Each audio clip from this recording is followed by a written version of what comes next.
You are listening to Pharmacy, IT, and Me, your informatics pharmacist podcast.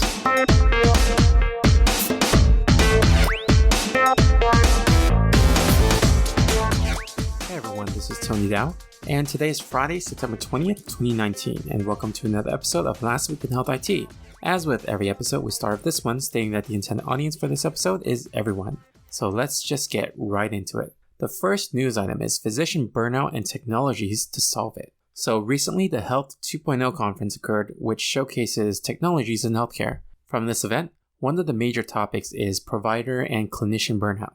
Now, before we get into talking about clinician burnout health IT tools, I just want to mention that if you are suffering from burnout, to check out my colleague's podcast called the Burnout Doctor Podcast, found on most podcasting services, and I'll put that in the show notes as well. But, back to the news topic. Burnout is multifactorial, but some of the identified issues discussed at the conference include documentation requirements, EHR frustrations, compliance issues, and just an overall feeling of too much to do. So Dr. Charles Alessi, Chief Clinical Officer of HIMSS, also mentions that burnout is tied to the feeling of loss of control. One of the interesting things that they mentioned is embracing the healthcare IT tools available as a means of reducing burnout, perhaps for the use of dictation and precision medicine within the clinical flow, rather than, outside the clinical flow and causing interruptions in healthcare. So as such, AI and natural language processing were technologies that they talked about in potentially areas of focus for future seamless clinical integrations.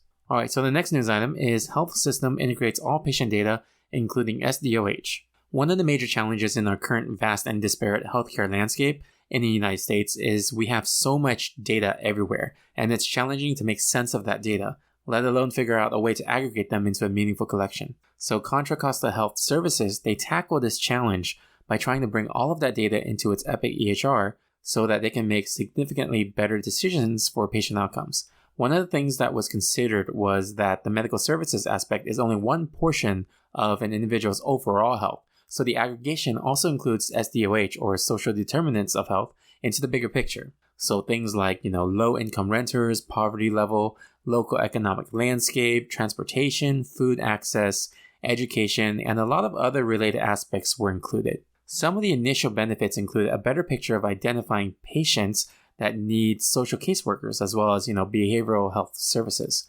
With this amount of data, there was also a large benefit with data sharing through Medicaid that would help them with clarifying Medicaid coverage for patients who need it.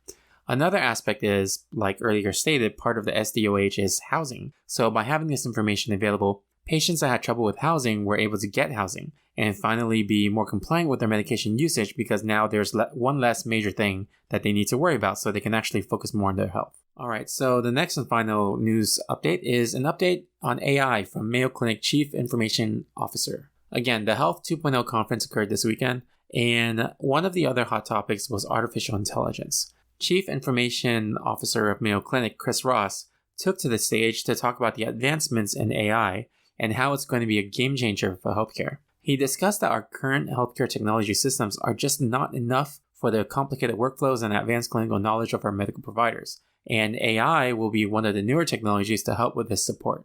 He admits that Mayo Clinic, even after spending $1.5 billion on implementing Epic in 2018, they are still faced with extreme frustration from their medical providers because the system just isn't enough. Efficiency is the goal, yet is still not achieved. So one of the things he discussed is that we need to have a change in the way that IT infrastructure is organized. When comparing the current IT structure in healthcare to other industries, it may just be as good as any.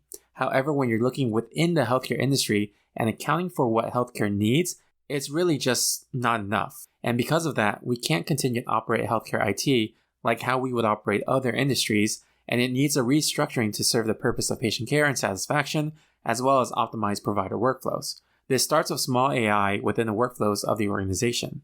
In terms of big AI, deep learning has been shown at Mayo Clinic to predict atrial fibrillations in populations, as well as radiogenomics that kind of combine AI with precision medicine. The CIO mentions that this isn't science fiction anymore, but it's coming and we should be ready for it to be a game changer.